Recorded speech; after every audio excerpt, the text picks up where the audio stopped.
Friends, good morning. Radhe Radhe. कैसे हैं आप सभी लोग? आई होप आप सब लोग बहुत अच्छे होंगे। मैं भी बिल्कुल ठीक हूँ।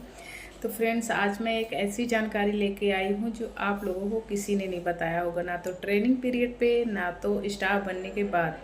और ये जानकारी मुझे मिली है जेएनसी कोचिंग क्लास से। मैं वहाँ पे क्लास लेती हूँ और वहीं से मुझे ये जानकारी मिली है, तो मैं आप लोगों के साथ शेयर कर रही हूँ।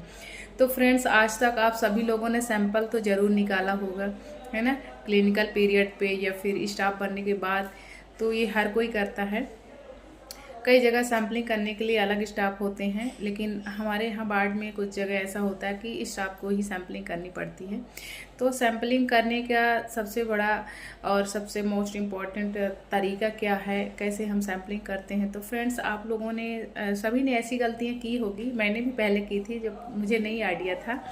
बट अब मुझे जब मालूम चला तो मुझे लगा सच में यार ऐसा होता भी है क्या। तो क्या होता है कि जब हम सैम्पलिंग करने जाते हैं तो हम एक कॉटन लेते हैं, कॉटन बॉल बना के रखते हैं, वो लेते हैं, उसमें हम स्प्रिट पुट करते हैं या फिर सैनिटाइजर पुट करते हैं। इसके बाद हम जाते हैं। कई जगह तो ऐसा होता है कि हम जाते हैं तुरंत सैम्पलिंग निकाल लेते हैं, वेन प्रोट्यूड करके। उस समय हम क्या करते हैं कि पेशेंट का जो जहाँ से हम सैम्पलिंग करने वाले होते हैं वहाँ का एरिया क्लीन भी नहीं करते, जबकि ऐसा नहीं करना चाहिए। हमने भी कई बार ऐसा किया है, बट अब मुझे पता चला तो मैं ऐसा नहीं करती हूँ। मैं पहले सैनिटाइजर लेती हूँ। अगर हमारे पास सैनिटाइजर अवेलेबल नहीं है तो मैं फिर एनएस से ही क्लीन कर देती हूँ। एनएस से तो पूरी तरह क्लीन नहीं होता, बट ना होने के कारण क्लीन तो करती ही हूँ। तो सैनिटाइजर से क्लीन करना चाहिए, या स्प्रिट आपके पास अवेलेबल हो तो उससे आपको क्लीन करना चाहिए। तो क्लीन हमें कैसा करना चाहिए, क्लॉक वाइज, इस प्रकार से राउंड शेप में। जैसे सपोज दैट मानिए कि हमें यहाँ पे कैनुलेशन करना है या फिर सैम्पलिंग करना है, तो हमको इस प्रकार से राउंड शेप में क्लीन करना चाहिए। देन क्लीन करने के बाद क्या करना चाहिए कि जिस एरिया को हमने क्लीन किया है वहाँ पे उसको ड्राई हो जाने देना चाहिए, सूख जाने देना चाहिए। क्योंकि अगर आप क्लीन करने के तुरंत बाद अगर आप प्रिक करेंगे तो पेशेंट को इरिटेशन कॉज होता है, क्योंकि वहाँ पे जो स्प्रिट होता है, जो सैनिटाइजर होता है, जैसे हम प्रिक करते हैं तो वेन में अंदर ब्लड के साथ मिक्स हो जाता है, जिससे पेशेंट को इरिटेशन कॉज होता है।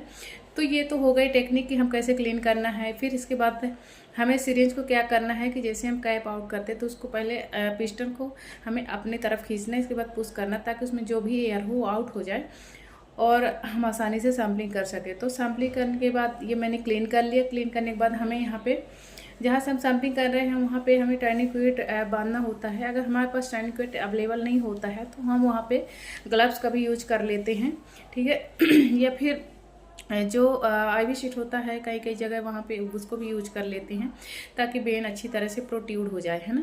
तो क्लीन करने के बाद फिर हमने टर्निक्यूट लगा दिया। इसके बाद सूख जाने के बाद जैसे वहाँ पे ड्राई होता है एरिया, वहाँ पे हमें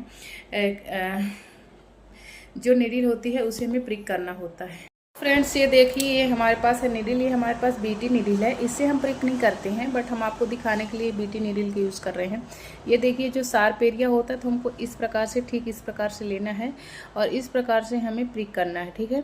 हम ऐसे नहीं प्रिक करना है, ऐसे नहीं प्रिक करना, ऐसे नहीं प्रिक करना। हमको इस प्रकार से जो शार्प एरिया है उसको सीधे इस प्रकार से लेना है। ये देखिए, पास से मैं आपको दिखाने की कोशिश करी, शायद आप लोग को विजुअल हो रहा हो। ये जो एरिया शार्प एरिया होता है हमें इस प्रकार से प्रिक करना होता है। प्रिक करने के बाद हम सैम्पलिंग लेते हैं। सैम्पलिंग करने के बाद फिर हम क्या करते हैं, सबसे बड़ी गलती जो सब लोग करते हैं, हम तो ऐसा नहीं करते पर बहुत सारे लोग करते हैं, पहले मैं भी करती थी। तो क्या करते हैं कि तुरंत सिरिंज को सैंपल लेने के बाद आप सिरिंज तुरंत वापस जैसे प्रिक किया आपने फिर ऐसे तुरंत निकाल लिया।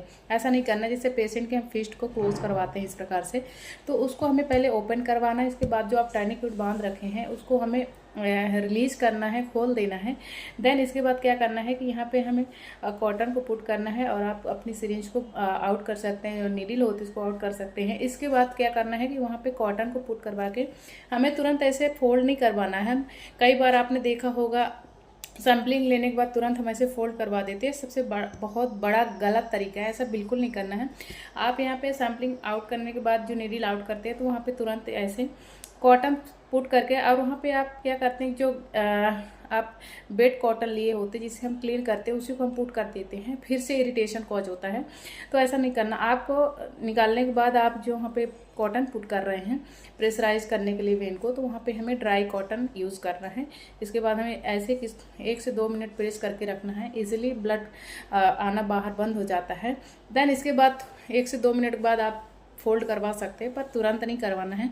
इससे क्या कॉज होता है कि यहाँ पर फ्लेवाइटिस हो जाता है। फ्लेवाइटिस का मतलब क्या है? इन्फ्लेमेशन ऑफ द बेन में इन्फ्लेमेशन हो जाता है और यहाँ पे पूरा ये एरिया जो होता है ब्लूस हो जाता है, क्योंकि यहाँ पे फ्लेवाइटिस हो जाता है। फ्लेवाइटिस का जो ब्लड है अंदर क्लॉट हो जाता है, जिसकी वजह से यहाँ पे पूरा ब्लूस एरिया हो जाता है और काफ़ी टाइम तक पेनफुल रहता, पेन होता रहता। तो ये सबसे बड़ी और मोस्ट इम्पॉर्टेंट हॉस्पिटल में मिस्टेक है जो कई लोग करते हैं, स्टाफ भी करते हैं, क्लिनिकल स्टूडेंट भी करते हैं। तो ये सारी चीज़ें, यही मेरा मोटिव था कि हमने आपको जो भी हमें नई नई टेक्निक पता होती है तो मैं आप लोगों के साथ शेयर करती हूँ। तो फ्रेंड्स, आप लोग भी ऐसे ही करें जैसा मैंने बताया है।